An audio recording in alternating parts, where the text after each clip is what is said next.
Olá, galera. Bem-vindos a mais uma aula. Nossa aula de hoje, o tema é sobre a Europa do século XIX.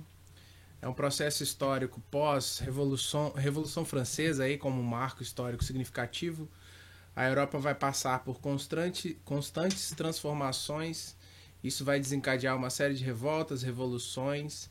E a gente analisa, e os historiadores gostam de analisar a Europa como um processo de longa duração, porque trata-se, portanto, da consolidação do Estado burguês, e para que esse Estado burguês se consolidasse foi necessário muita luta, muita afirmação, muito enfrentamento e, mais do que isso, dar por fim à queda do antigo regime. O século XIX também marca a ascensão do capitalismo, da sociedade de mercado, voltado para a indústria, para os bens de consumo, uma sociedade consumista, e que vai favorecer a classe burguesa aí, que é a protagonista histórica desse processo. Então vamos lá. Bom, a gente vai dividir esse assunto de hoje em partes.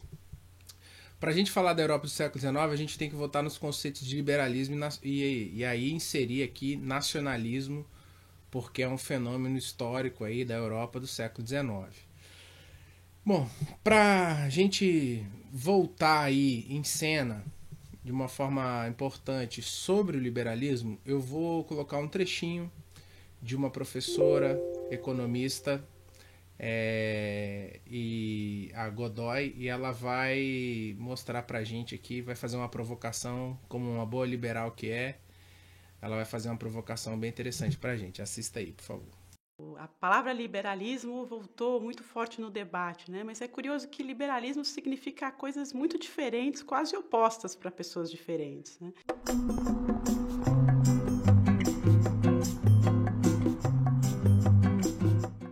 Então, nos Estados Unidos, o liberal é um político de esquerda. Na Alemanha, na França, é um político de centro-direita. Nos países, em alguns meios mais religiosos, é quase um sinônimo de heresia. E aqui no Brasil a gente usa esse conceito mais inglês, que tem a ver com pouca interferência do governo na economia, né? Então, o que é exatamente liberalismo? A definição de livro-texto de liberalismo é uma doutrina que procura defender e expandir a liberdade do indivíduo. Então, ela tem uma origem política que diz assim, olha, o Estado é necessário para garantir que as pessoas não se prejudiquem, porém, o Estado também abre espaço para que quem detém o poder abuse dele. Então, o liberalismo ele é, por definição, uma doutrina assim desconfiada do poder, que procura desenhar o Estado de uma forma que quem detém o poder, os policiais, os juízes, os governantes, não abusem dele, né?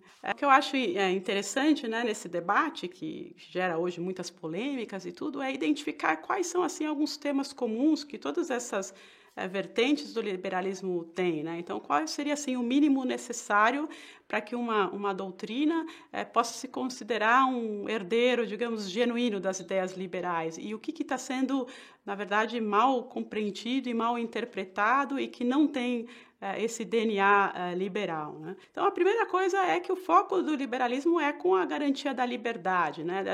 De livrar as pessoas de restrições assim, desnecessárias para que elas possam tocar a sua vida da forma como elas preferem, né? E o liberalismo ele acompanha isso com uma visão assim, de racionalidade, né? O liberalismo ele é um filho do iluminismo, então ele acredita que as pessoas são capazes de tomar decisões razoáveis, né? De se comportar, né, respeitosamente em relação aos outros. Então, o liberalismo ele acha que as pessoas não devem ser tuteladas, digamos assim, né, que elas têm a capacidade de agir de uma forma racional. E o liberalismo também, nesse sentido, tem uma valorização da individualidade, e não aí num sentido mais pejoratismo, aquele individualismo, né, meio que egoísta que a gente pensa hoje, mas que o indivíduo por si só ele tem um valor, né? ao longo da história, por muito tempo, o indivíduo ele sempre foi colocado sujeito ao grupo, né? Ao clã, à religião, ao governante, né? Então, o liberalismo libertou um pouco o indivíduo desse papel, né? Então, agora o indivíduo tem valor por si mesmo, né? Algumas ideologias mais coletivistas, como o comunismo, o fascismo, elas viam o indivíduo como uma parte de uma engrenagem, né? Um meio que pode ser usado para um fim maior, e no liberalismo não. Então, cada indivíduo tem valor por si próprio.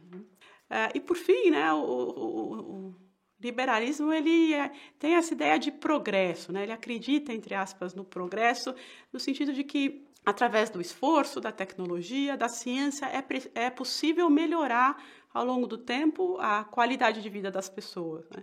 Isso se opõe a, por exemplo, um pensamento conservador, tradicional, que diz que qualquer mudança ela é potencialmente ruim, né? Ou um pensamento mais revolucionário, que diz que qualquer melhora ela viria apenas de uma ruptura, né? Então, o liberalismo ele acredita nessa melhora, né, paulatina, através do tempo, incremental, na qualidade de vida das pessoas. Para mais vídeos na área de economia, se inscreva no canal da Casa do Saber.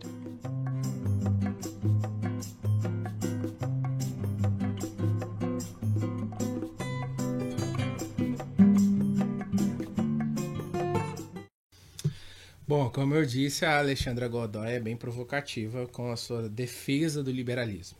É interessante a gente fazer um contraponto com os dias atuais, porque o liberalismo está sendo evocado no mundo de hoje, não só no Brasil. Aliás, o liberalismo, desde quando ele nasceu, ele vem tentando mostrar que ele é possível de se sustentar, que ele é não só uma ideia no seu aspecto econômico, mas ele é uma ideia emancipatória da vida, e que os indivíduos precisam beber dessa fonte, porque isso vai levar a gente para um lugar muito melhor. Então, assim, primeiro, eu estou falando disso porque o século XIX, quase que as nações que estão todas produzindo revoluções, elas vão praticamente embarcar com muita força nessas ideias. Então ela levanta 3 pilares ali do liberalismo que são bem interessantes da gente problematizá-los. Primeiro, ela fala sobre a garantia de direitos, garantias da liberdade do indivíduo. Que o liberalismo vem num contexto do mundo absolutista, do mundo do antigo regime, e ele vem para emancipar o ser humano e garantir as liberdades. Isso é um direito inalienável do ser humano. Bom, se você olha a narrativa de todos os liberais filósofos da época, é muito interessante, porque, de fato, é um grito por uma liberdade. Tanto que no século XIX isso vai ser visto em vários processos históricos. Agora, é interessante também pensar que isso não tem muita sustentação na sua totalidade, porque ela vai aplicar ela pelo menos faz isso, e como todos os liberais fazem, ela vai fazer um contraponto dessa liberdade do ser humano, todo ser humano é livre, com a ideia de que ninguém precisa ser tutelado por ninguém, muito menos pelas instituições, pelo Estado. Aí eu acho que já começa a complicar, porque ela pega um princípio, que é a liberdade individual do ser humano, e aplica isso dentro de um contexto em que tem que se levar uma série de considerações. E aí eu levanto essa pergunta: nós somos livres mesmo? Que ser humano é esse que tem essa capacidade de estar só e, portanto, ter capacidade de não precisar de nada e nem de ninguém para sobreviver? E aí, se a gente leva isso para o papel do Estado, será mesmo que é possível que os seres humanos adquiram um nível de liberdade ao ponto de não precisar das instituições, não precisar do papel do Estado para proteger, para produzir segurança, saúde? Pô, a gente está no meio de uma pandemia, isso fica insustentável no contexto desse. Eu vou ser bem otimista em perceber, porque eu tenho uma crítica construtiva ao liberalismo, mas eu não acho que é esse demônio todo também. Mas é possível que tenha algum lugar do mundo um território, um país, um lugar em que seja possível sustentar isso, mas no nosso país e na maioria dos países do mundo acredito que não. É mais utópico, é tão utópico como os regimes totalitários, que ela deu uma afinetada associando regimes totalitários ao comunismo, mas isso não é verdade, porque tem modelos capitalistas liberais também totalitários. Mas se o comunismo tem o seu lado utópico, o seu lado romântico, o liberalismo também tem. Segundo pilar que ela fala é sobre o indivíduo, né? Então fala da garantia de liberdade da individualidade. Eu sou uma pessoa, portanto, dotada de poderes, dotada de habilidades e que isso me basta. Também não é verdade, porque ninguém é sozinho. Então, assim, na matéria da filosofia tem vários outros filósofos problematizando isso. E na prática da vida isso não tem muita sustentabilidade. E por fim, eu acho que aí é insustentável mesmo. O terceiro pilar que ela defende do liberalismo é a ideia de progresso. E aí é só a gente olhar para onde nós estamos indo. Será mesmo que o liberalismo, que foi uma espécie de combustível para o sistema capitalista, não só no século XIX, mas também no século XX, e chegou até os dias de hoje, será mesmo que ele está levando a gente para o progresso? É interessante notar que essa visão do liberalismo sobre a ideia de progresso, de avanço, de estamos modernizando, estamos evoluindo, vem muito no contexto do século XIX das teorias darwinistas, que também pregavam a ideia de que o ser humano estava caminhando na história rumo a um futuro melhor. Bom, isso também é muito problematizado hoje. Mas o fato é que nesse contexto, tais princípios foram pulverizados por toda a Europa do século XIX. E o principal deles, assim, o liberalismo econômico de Adam Smith vai percorrer vários territórios da Europa, causando esse processo emancipatório. Como contraponto, contrassenso ao liberalismo, surge também no século XIX a ideia de nacionalismo. Então, assim, enquanto o liberalismo defendia a ideia de não tutela e de liberdade individual, e que o ser humano, portanto, deveria ser livre e caminhar com as próprias pernas, o nacionalismo defende a ideia do... Então, portanto, o liberalismo, só para concluir, desculpa, o liberalismo então vai defender a ideia de que o Estado é mínimo, ele pelo menos deveria ser, para deixar os seres humanos livres.